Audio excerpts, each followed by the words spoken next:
Hi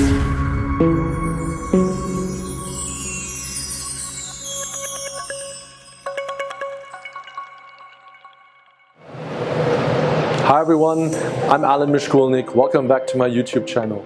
Today I'll be talking to you about turning in your golf swing, something that amateurs struggle with on a daily basis. I'll be explaining to you what the purpose is of turning, why do we have to turn, followed by insights on how to increase your turns by paying attention to just a couple of things in your setup position and in your backswing. And we'll round things off with a drill that you can use at home or at the driving range when practicing increasing your turns. So what is the purpose of turning during the golf swing? I would describe the purpose as being one whereby, if we look at the spine during the golf swing, tilting, bending and turning. I already spoke about the tilting and bending components in previous videos. The turning component is one that is responsible for giving the swing the inwards force, so moving my hands inwards, which in turn gives my backswing depth, the necessary depth in order to swing the club more frequently and more easily on an in to out path, thereby producing a push draw as opposed to a pull, slice, or push slice, which is what we would see amateurs do on a daily basis. So this would be the inwards force, hands moving in by virtue of my spine turning in the backswing, as opposed to my hands moving outwards by virtue of lack of turn, thereby encouraging a club that would move more steeply and out in the downswing, cutting across the ball, producing the dreaded slice. Okay, so how can we increase your turns during your golf swing? So in your setup position, I would draw your attention to two things. Okay, so first of all, and I think that here there's a slight misconception with many people in terms of what they have to do.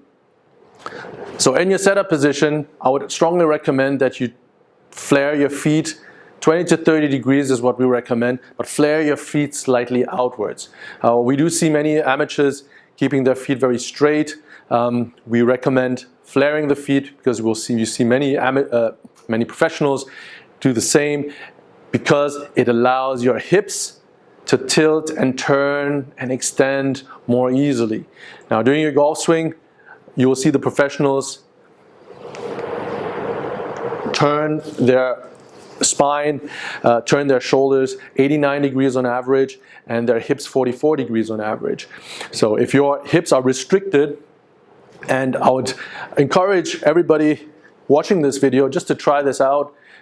If you close your feet in this manner, try to turn, see whether you can feel any restriction in mobility in your hip area, and then compare that to opening your feet and then trying the same in both directions. I think you'll instantly recognize that this frees up your hip rotation and all other motions that are required. Secondly, many amateurs will in their setup position already have their shoulders pointing to the left. And how can we check that? So if you're video recording yourself, you will see that from down the line that your left arm, which is this arm, will be visible. And instead what we want to make sure of is at setup, and you can use a mirror for that, or even video record yourself, we need to make sure that that left arm is visible on the other side, so that your shoulders, if anything, are pointing slightly to the right. That is going to encourage an inwards path of your hands in your takeaway, which in turn is going to give you depth. It's going to allow you to turn more in your backswing. Okay, so two things in your setup position. One would be flaring your feet, and the other would be ensuring that your shoulders aren't pointing to the left, which encourages an outward path of your swing, reducing your turns, and instead aligning your shoulders with your legs and with your knees and feet, and ensuring that you can take your club more inwards, your hands more inwards, thereby increasing your turns, giving your swing more depth. Now, during your swing, there are three things that you can look out for and pay attention to, which would impact on your ability to turn and achieve the necessary depth in your swing. So the first would be, and this is something that I talked about in a previous video of mine, people who sway with their hips to the right, sway off the ball. This element of sway in your backswing is going to result in a reduced amount of turn. There's a direct correlation between swaying with your hips too much, tilting in the wrong direction with your upper body, and turning too little. Okay, so what I would recommend here, as I described in my video, is that rather than swaying and not turning enough and not achieving the necessary depth of your hands, what I'd like you to do instead is I'd like you to feel like you're pushing your hips slightly more towards the target in your backswing. So this would be an extreme feel, okay, in order to achieve something that's more neutral, in order to move you away from pushing your hips to the right.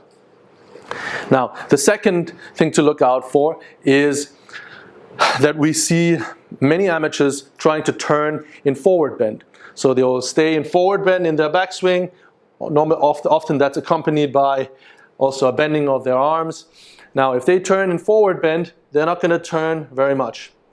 Okay, so that means their turn numbers are going to be very low. And instead, what they should be doing is that they should feel like they are backward bending in their backswing. Okay, bending backwards towards the target is going to instantly increase their turns, get their chest up towards the sky as opposed to their chest pointing down towards the ground. So this would be bending, staying in forward bend, and here you can see the hands are too far forwards as opposed to backward bending, and here you can see straight away that my hands moving inwards more, my turns are increased.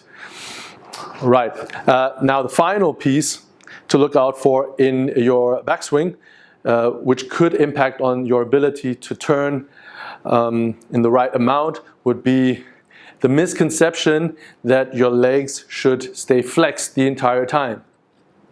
So if I kept my knees flexed and tried to turn, you will see that there is an element of restriction with my hips, and my upper body will never reach the necessary 89 degrees, which is the tour average. Instead, what needs to happen is your knee flex needs to change. So whilst your upper body is tilting, turning, extending, your hips are also tilting and turning and extending at the same time.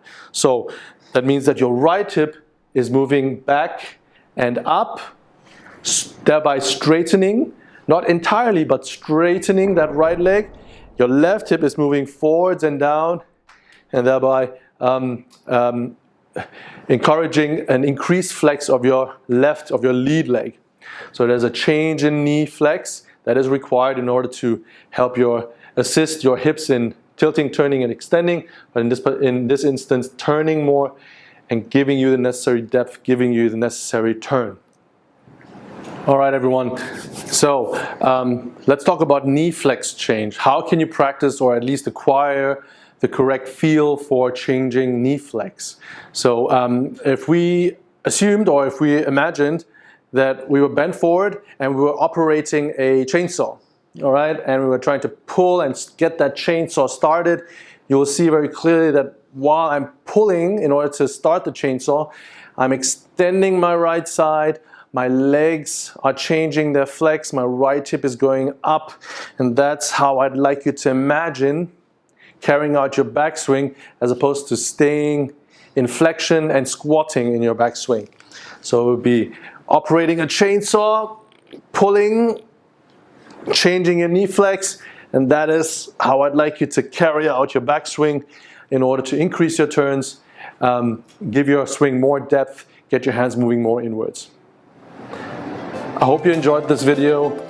If you did, give me the thumbs up and also subscribe if you haven't done so yet. Thanks a lot for watching. I'll see you the next time. Bye-bye from Singapore.